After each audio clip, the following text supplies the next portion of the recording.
Well, this episode is all about uncovered history, and we reckon that New South Wales has pretty much got this one in the bag, because not far from us here is where gold was first found in Australia, and it pretty much changed the nation. Well, it actually ended the convict era because, let's face it, it's pretty hard to paint Australia as a place of punishment when you could come down here and potentially earn your fortune. So we decided to kick off our adventure right here in the little town that literally built Sydney, which is Portland. Yeah, and from here we're going to go through some spectacular country and eventually end up at Hill End. Now the funny thing is that these two towns, being Portland and Hill End, are actually not that far away from each other. And if you're on the bitumen, I reckon it's about maybe an hour and a half. Yeah, but that's no fun, especially when there's so many awesome hidden tracks around the place and you like to take the more adventurous route. When you come to Portland, make sure to spend some time exploring the town. From the posters of yesteryear in the streets to the town's amazing museum, which is run by local Faye Fulton and volunteers. The Glen Museum is full of interesting relics and items collected or rescued by Faye's father. This place has it all, and Faye has a story for just about everything here. It's about a half an hour drive to where we're entering the Sunny Corner State Forest. This is a popular place for all sorts of activities, including mountain biking, dirt biking, horse riding, and of course, four-wheel driving.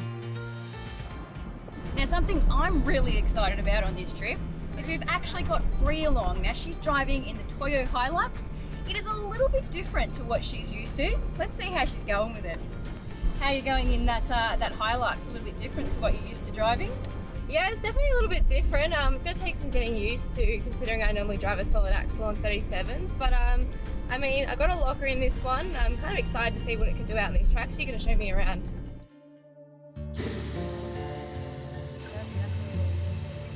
We're dropping pressures in our tyres so we have plenty of grip for the tracks we are about to tackle.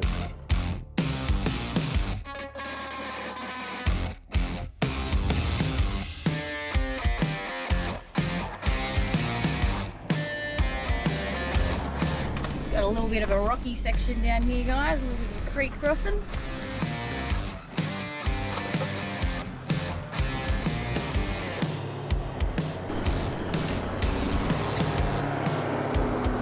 That looks like fun. Yeah, good thing you got a steel tray there, Leash. It is a little bit of fun, that one. It's actually a little deceiving. Yeah, well, Leash just hit her tray on that tree, and I've got a tub, so I don't want to be doing the same thing. So let's try and avoid that, shall we?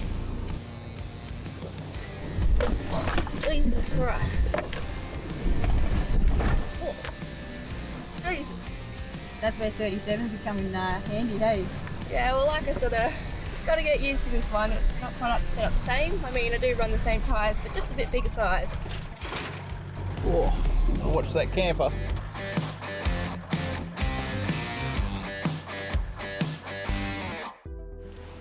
This is going to be a challenge. It's going to be a challenge. Yeah, that's It's a bit rutted. steep and rutted and loose. Zigzag the track. Exactly what you want with a camper trailer on the back, eh? Yeah, so you might not even be able to zag. No, I think you're going to have to go straight. I'm thinking that that's going to be a decision on the fly, I reckon. Who's going first? You're first. You're up first. Shut up. Tell us how it's done, Leash. Or not done. Or not done. Show us how not to do it. All right, let's give it a go, eh? Come on up. That's it, nice and steady. Perfect line there.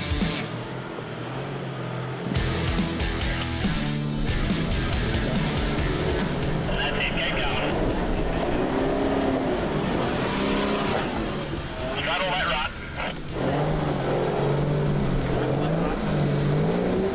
Head out. Yeah! Like that.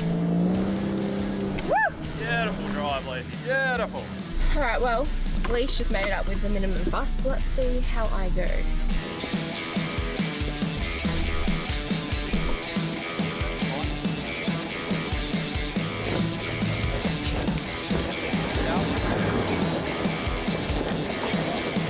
Oh, crap's gone everywhere. Awesome drive, Bree, but I don't think it's going to be that easy for the orange taxi.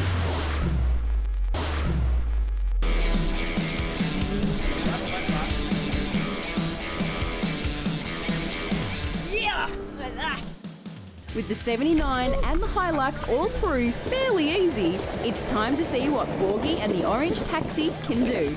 Alrighty, it's my turn now. The girls made it look pretty easy. There's a fair bit of traction there, but what does worry me a little bit is I've got the camper trailer on the back. The camper trailer is like a big anchor. You've got all that weight there that's just dragging you down. So if you sort of break traction, it can be hard to get that traction back again. Stay, 10. Yep, you good?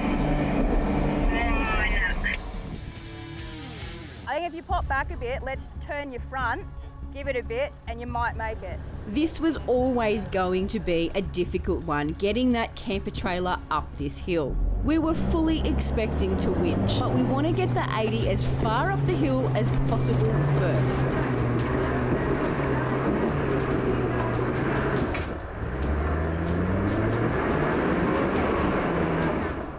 Alrighty, so Borgie's got himself a little bit stuck. Now, he's a fair way down the hill here, so we have had to put a winch extension strap attached to his winch, and everyone's going to have to get well and truly out of the way.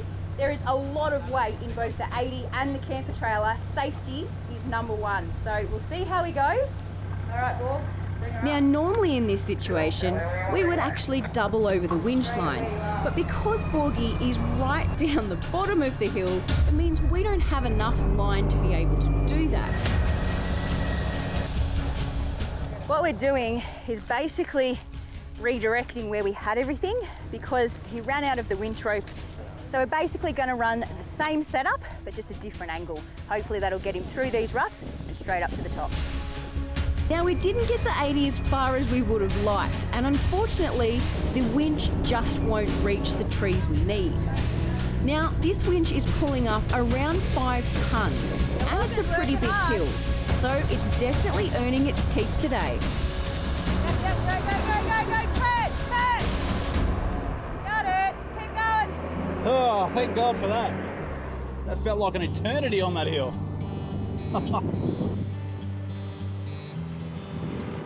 Our plan tonight is to camp along the Turon River. We're taking the back way to Turon Gates Eco Retreat, which offers lovely campsites right along the river. Turon Gates is set on 6,000 acres, and you have an option of varieties for accommodation, including beautiful glamping tents. We're just happy with the amenities block though, complete luxury. I'm looking forward to a chilled night under the stars.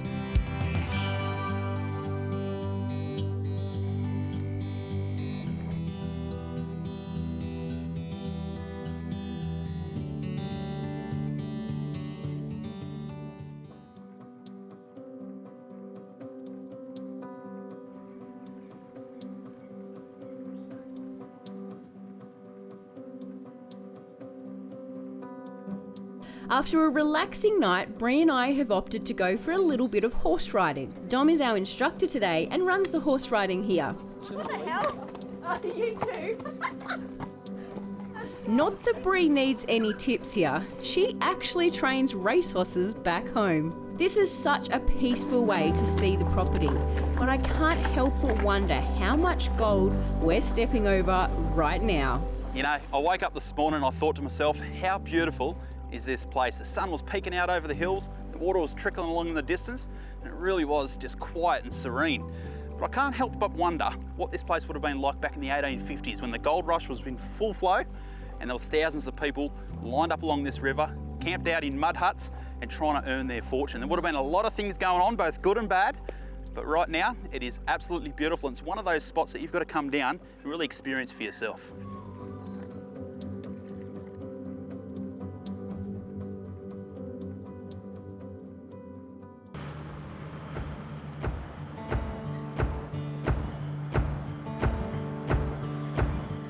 Sofala is one of those towns with a really interesting history.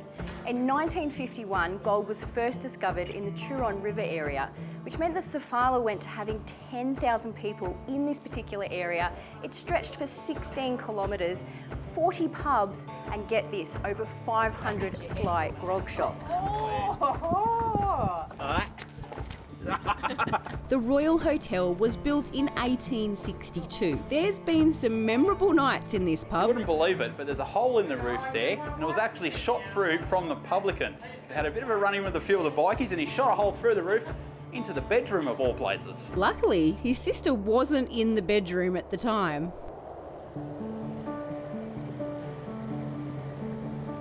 Just down the road from Sofala is a great camp spot on the river, perfect for a swim.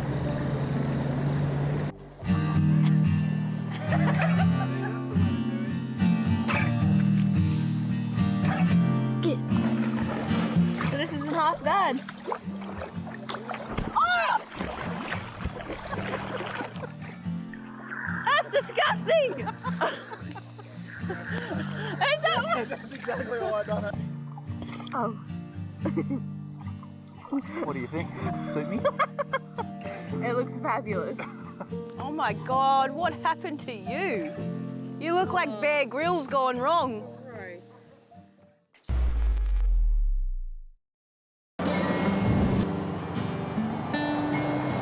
We're on the Blacktop for a short time only as we head to one of the most well-known towns for gold mining, Hill End. The History Hill Museum was created by Malcolm Drinkwater and his wife. Their son is taking us on the tour today. So guys, as we've entered the museum here, my mum made this poster up about Holterman. She loves Holterman, and we've got world records in Hill End. And one of the world records is the world's largest piece of gold ever to have been found, still to date. The Holterman nugget was 1.5 metres tall and weighed 286 kilos. Before the nugget was crushed, Holterman cut the top off it and put it in his pocket as a keepsake. Amazingly, the same piece is now here in this museum today. You could literally spend hours and hours walking through this museum. It is huge, and it is a testament to the collecting that Malcolm has done over many, many years. Yeah, Mum and Dad built this again. It took them 3 years, and Dad used this massive air compressed drill to drill into all of these places in the wall, and then their own explosives. And I remember Mum and Dad shoveling down here into the mine bucket when I was a little kid, and I'd be playing with my trucks in the dirt while they were digging and stuff. Oh, that's a unique childhood for you. The mine itself is impressive enough, but the exit out was another huge feat for the husband and wife team. There are 7 ladders to walk up to get to the top, and it's not an easy task. That is quite the experience. Not real good if you're claustrophobic, or a big fella like me. Just down the road is the town of Hill End. Hang on guys, before we go in, I know you thought we'd come to Hill End Pub because I like beer, but inside is actually my secret weapon. Now, you're not going to recognise his face because he's normally the man behind the camera, but you're going to recognise his photography, I'd say. So come on, let's go and meet him. G'day. G'day, Ken. How are you, mate? Hello, mate. Good to see you. Yeah, same. Ah, All the girls g'day. along. How are you? G'day, Leisha. Good Nice to to see you meet you. Lovely to meet you too. I believe you're our ace. Well, hopefully we can pull it off. Well, that's the whole idea because I don't like losing. I like to win these competitions. And last year, well, Jess took out the competition. So I'm hoping you can give us a few tips on how to take a better photo than Queenslanders. Well, mate, I reckon we're going to kick their butt. I reckon you guys are going to do fantastically. So we've got to make sure we get the shots and we'll get some beauties. I love the sound of that. Ken Duncan is one of Australia's most acclaimed landscape photographers. His prints are well known throughout the world. You got any tips for us? Anything that we can... Well, keep it fun, keep it simple. I'm going to show you some cameras. Like, you know, I'm really into shooting with a real camera because to me, you've got a much better quality image that you're going to get. Look, I understand phones are good and very convenient, but in the end, if you want to tell your story well, tell it in high definition with real photos and real cameras. And so I've got 3 simple ones that I think will be really good that you can set on automatic. I'm happy with the simple stuff, so that's all right. So now I think it's time for us to go and kick those Queenslanders' butts. So my new little students. I love it, let's do it. We're ready to Let's learn. knock them off the planet. Okay, Borgie, you've got Papa Bear. Beautiful. You've got the S5. So what we're going to do, we're putting on P for program or push here dummy setting. Yep, that one. Let's make our life easier. And then you've got a zoom lens here, so you can, frame it according to this area here. Here's a bigger picture, right? I think this looks nice down here. So one of the most important things in photography is to try and get separation between the elements. You're shooting on a two-dimensional medium, so you've got to create the third dimension. Remember, clouds are often a large portion of your shot, so clouds really add drama. All right, well, so you give me the little baby bear, we called it? Yeah, the little baby bear. And look, this is really good because you're right into social media right here, and so this is really great because it makes it very easy to get really good photos for your social media, and you can just Wi-Fi them to your phone if you want to. The quality of your photos is going to be a lot better than if you were just shooting in the phone. Now we've got to think, okay, we've got a car, so we can do some close-up textures of the car, but where we're going to position the car. Now look, you've got this beautiful red berry thing going on here behind us.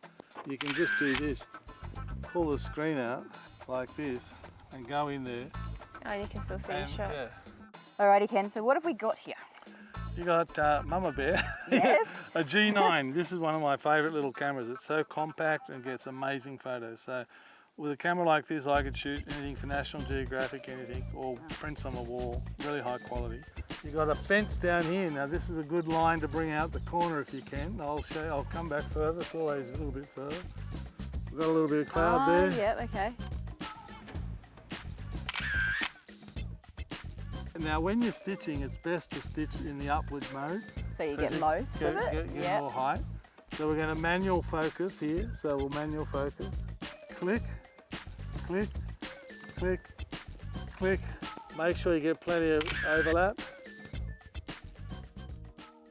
Ken was in Hill End 20 years ago when he took what is now an extremely famous image.